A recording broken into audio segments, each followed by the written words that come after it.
The fundamental ideas from Coleridge's theory is that a person's self-perception is what constitutes their sense of self. Self-concept is made up of two parts. First, the ideal self is the person you want to be or think you should be. Second, one's true identity is known as one's real self, the existing attitude, skills, and knowledge. The other concept is congruence, and this is how congruence is defined. The degree to which one's actual self and one's ideal self are in sync is known as congruence. The better the client's mental health, the more congruence there is. A supervisor's tendency to have a stereotypical view of his or her subordinates or superiors may lead to inconsistency, which can have an impact on learning and the transfer of skills. In achieving congruence, humanistic psychologist Carl Rogers is credited with coining the phrase unconditional positive regard, which is utilized in trainer-learner therapy. Accepting and respecting people without judgment or assessment is what it means to demonstrate unconditional positive regard.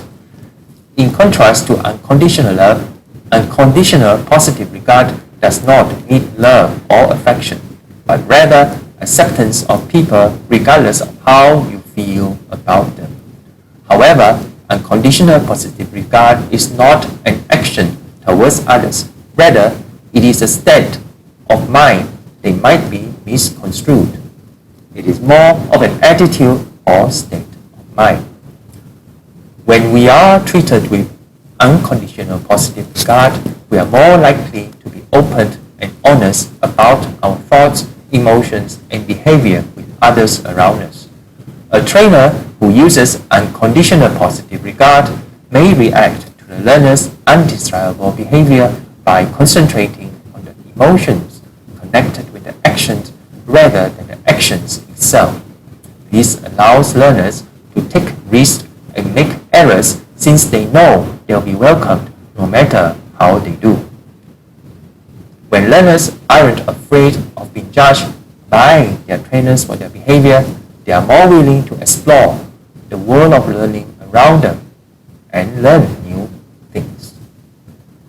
The capacity to empathize with the learner's feeling is known as empathetic understanding.